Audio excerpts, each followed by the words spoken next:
طاہر کی شکل پر نظر پڑتے ہی اس کا خون کھولنے لگا تھا۔ اس کا جی چاہتا تھا ابھی اس کے جسم میں ڈیٹونیٹر فٹ کرے اور اسے دھماکے سے اڑا کر اپنا غصہ ٹھنڈا کر لے، لیکن وہ ایسا نہیں کر سکتا تھا۔ یہاں کا ڈسپلن ہی ایسا تھا، خصوصاً ایس ایس بی کے اس کیمپ میں آنے والے دہشت گرد بھارتی ایجنٹوں کے نزدیک وی آئی پی دہشت گردوں کا درجہ رکھتے تھے۔ پوسوال کا شمار اپنی بٹالین کے بدماش اور کرپٹ افسروں میں ہوتا تھا، لیکن وہ حیرت انگیز صلاحیتوں کا مالک بھی تھا۔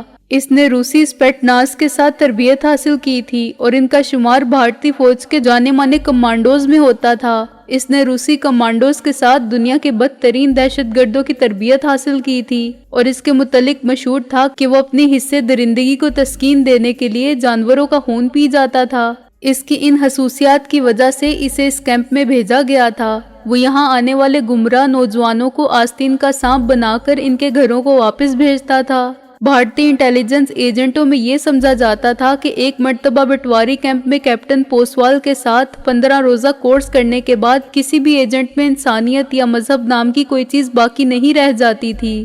جانوروں کی طرح انسانوں کی چیڑ پھاڑ اس کا شوق تھا۔ اس پر 3 مرتبہ گینگ ریپ ثابت ہو چکا تھا، لیکن نامعلوم وجوہات کی بنا پر اس کے خلاف کورٹ مارشل نہیں لگایا گیا تھا۔ وہ بلا کا شراب نوش اور عورتوں کے حوالے سے خاصا بدنام تھا، لیکن عجیب بات تھی کہ ان حرکات پر کبھی سنجیدگی سے نوٹس نہیں لیا گیا تھا۔ اس کی وجہ کیا تھی؟ اس کا علم اور کسی کو ہو نہ ہو، خود کیپٹن پوسوال کو ضرور تھا۔ اسے آرمی کے اصولوں کے خلاف ورزی کرتے ہوئے متعدد مرتبہ ہمسایہ ممالک میں قتل و غارت گری کے لیے بھیجا جاتا تھا۔ ہمسایہ ممالک کی مقتدر شخصیات کو اپنے آقاؤں کے حکم پر موت کے گھاٹ اتار چکا تھا اور یہ سلسلہ ہنوز جاری تھا۔ برگیڈیئر ملہوترا کے اس سے متعلق سٹینڈنگ آرڈر موجود تھے کہ اس کی تمام غیر اخلاقی حرکتوں کو آخر تک برداشت کیا جائے۔ کامنی اگروال اور پوسوال کی دوستی چند روز پہلے ہی قائم ہوئی تھی، جب دونوں کی ڈیوٹی اتفاق سے نئے بیچ کو تربیت دینے پر لگی تھی۔ ملاقات کے 5ویں روز ہی اس نے کامنی کی طرف معمول کا ہاتھ بڑھایا، جسے بری طرح جھٹک دیا گیا۔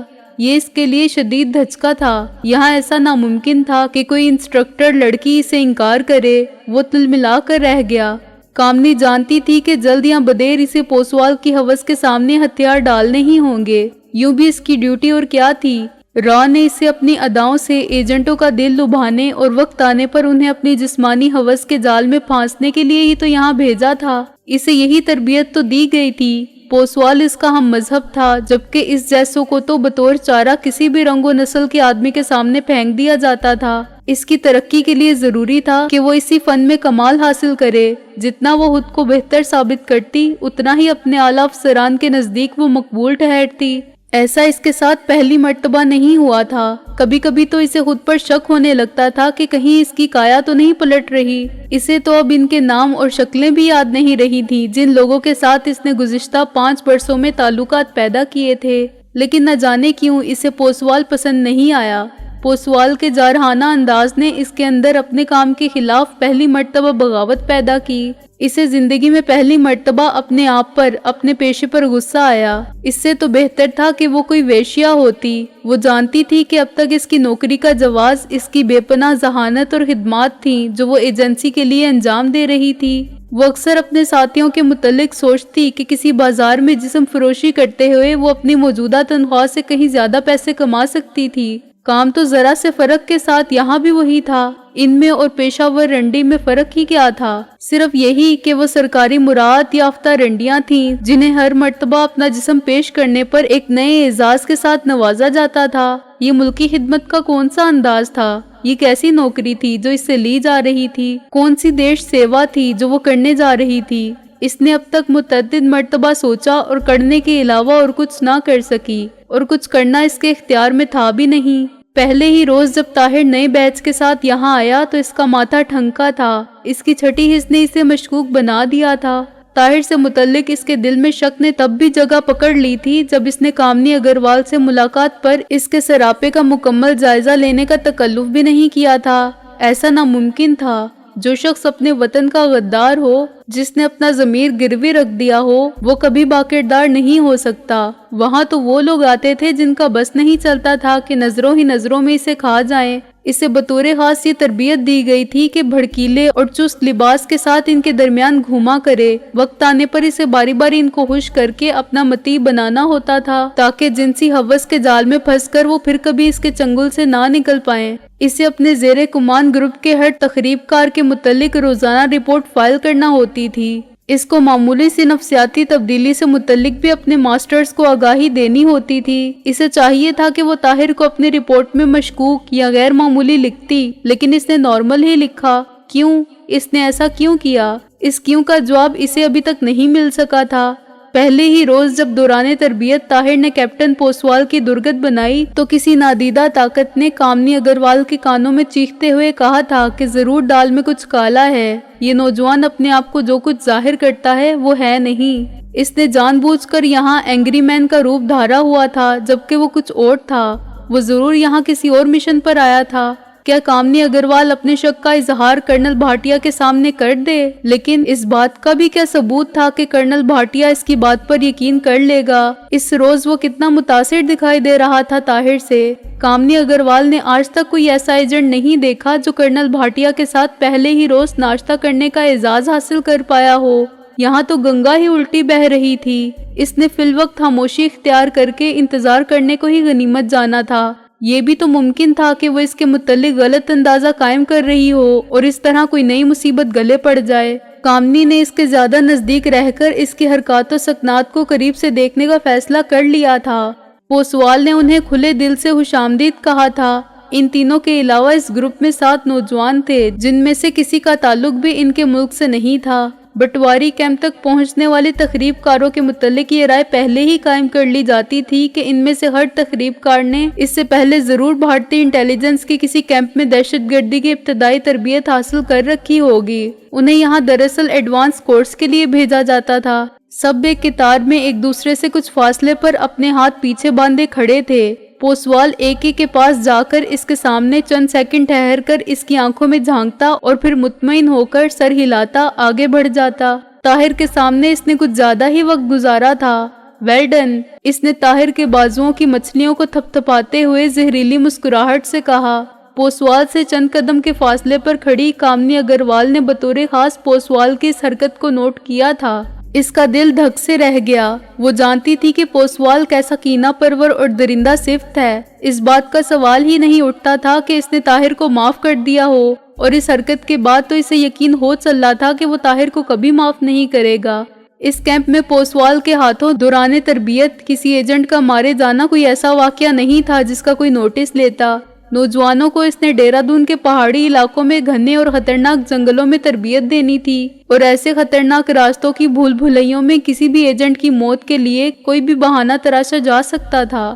کامنی اگروال ایسے واقعات کی عینی شاہد تھی جب سری لنکا کے ایک تامل نوجوان تخریب کار کی کسی بات سے ناراض ہو کر پوسوال نے اس کے ہاتھوں میں ایسا بم تھما دیا جو وقت سے 2 منٹ پہلے ہی اس کے ہاتھوں میں پھٹا اور اس کے جسم کے پڑھچے اڑ گئے۔ اس پر ایک معمولی سی رپورٹ فائل کی گئی کہ نوجوان نے غلطی سے ٹائمنگ صحیح نہیں رکھی تھی۔ وہ انسانوں کو مارنے کے درجنوں معصومانہ طریقے جانتا تھا۔ اپنے زیر تربیت جوانوں کو وہ یہی تو بتایا کرتا تھا کہ وہ اپنے ٹارگٹ کو کس طرح لا علم رکھ کر آسانی سے کوئی خطرہ مول لیے بغیر موت کے گھاٹ اتار سکتے ہیں۔ وہ زہر ہورانی کا ماہر تھا۔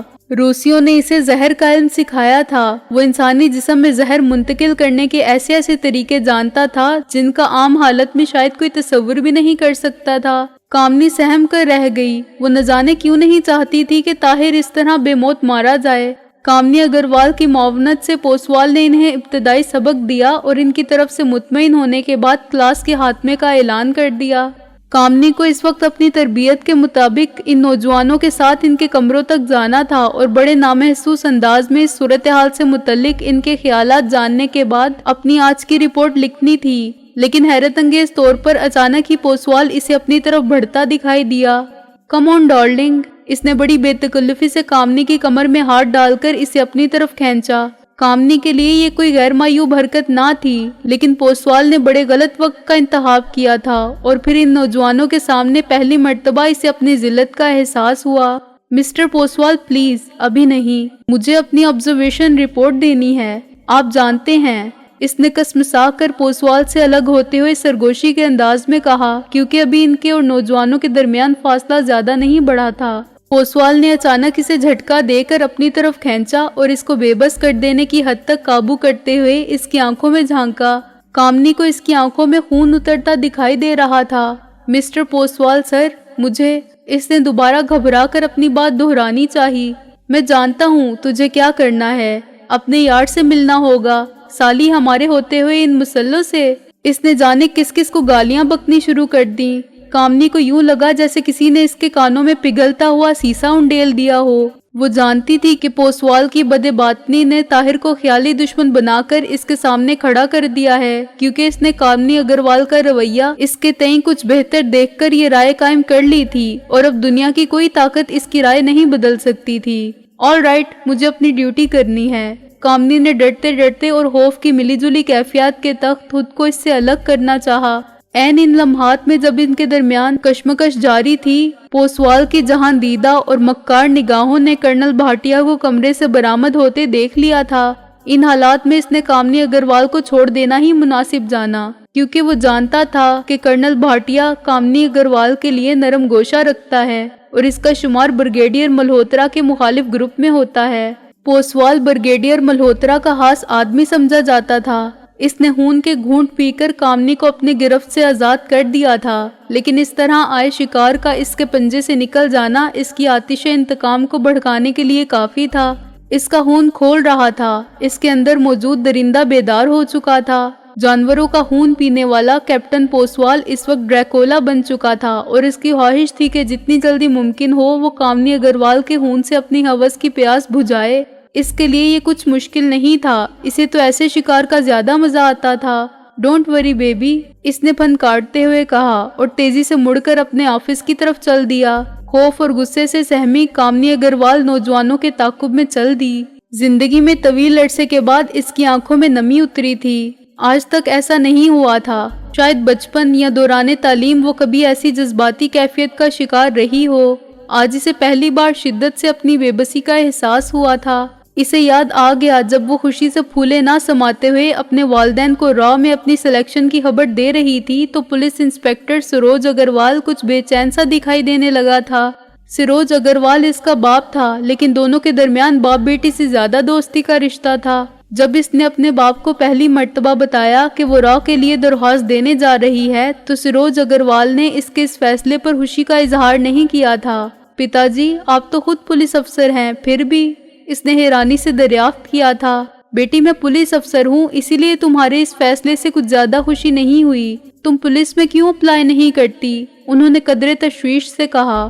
پتا جی، آپ جانتے ہیں مجھے ایڈونچرس لائف گزارنے کا شوق ہے، میں ایک انٹیلیجنس آفیسر بن کر زیادہ خوشی محسوس کروں گی۔ اس نے اپنے باپ کو بظاہر یہ بات کہہ کر مطمئن تو کر دیا تھا، لیکن سروج اگروال کبھی مطمئن نہیں ہوا۔ اس نے بادل نخواستہ ہی اپنی بیٹی کے فیصلے پر صاد کیا تھا۔ نوکری پر جانے کے پہلے ہی روز اس سے رازداری کا جو حلف لیا گیا تھا، اس نے قانونی طور پر کامنی کو پابند کر دیا تھا کہ وہ اپنے باپ کے ساتھ اس مسئلے پر زیادہ بات نہ کرے۔ اس کے باپ کو بھی اس بات کا علم تھا۔ جب کبھی اس کی کامنی سے ملاقات ہوتی، ایک فقرہ معمول کے مطابق ضرور کہا کرتا، کیسی جا رہی ہے تمہاری سیکرٹ سروس؟ ایک دم شاندار پتا جی، کامنی کی طرف سے رٹا رٹایا جواب ملتا۔ کامنی اگروال نے ایک دو مرتبہ سوچا کہ اگر وہ اپنے گھر والوں کو یہ بتائے کہ وہ انٹیلیجنس آفیسر کی حیثیت سے سوائے ایک ویشیا کے اور کوئی کام نہیں کر رہی تو شاید شرم سے اس کے وزادار والدین مر ہی نہ جائیں۔ اس نے کبھی انہیں اپنے کام کی نوعیت سے آگاہ نہیں کیا تھا، البتہ مختلف شہروں میں اپنے تبادلے کی خبر ضرور دیا کرتی تھی، لیکن وہ بھی افسران کی اجازت سے۔ آج اسے زندگی میں پہلی مرتبہ احساس ہوا کہ اس نے باپ کی بات نہ مان کر سخت غلطی کی ہے، ایسی غلطی جس کا خمیازہ اب اسے مرتے دم تک بھگتنا ہوگا، کیونکہ ایک مرتبہ راہ میں آنے والوں کے لیے واپسی کا کوئی دروازہ کھلا نہیں رہتا، اور وہ اپنی ریٹائرمنٹ کے بعد بھی راہ کی نظروں میں رہتے ہیں۔ طاہر کے کمرے کے دروازے پر پہنچنے تک وہ قدرے نارمل ہو چکی تھی، لیکن نہ جانے کیوں طاہر کو وہ نارمل دکھائی نہیں دے رہی تھی۔ وہ کامنے کے لیے اپنے دل میں کچھ ہمدردی کے جذبات محسوس کر رہا تھا۔ دوسرے تخریب کاروں کے برعکس اس نے کنکھیوں سے پوسوال کی بدتمیزی کا جائزہ لیا تھا اور اسے بخوبی اندازہ ہو چکا تھا کہ یہ سب کچھ اس کا کیا دھرا ہے۔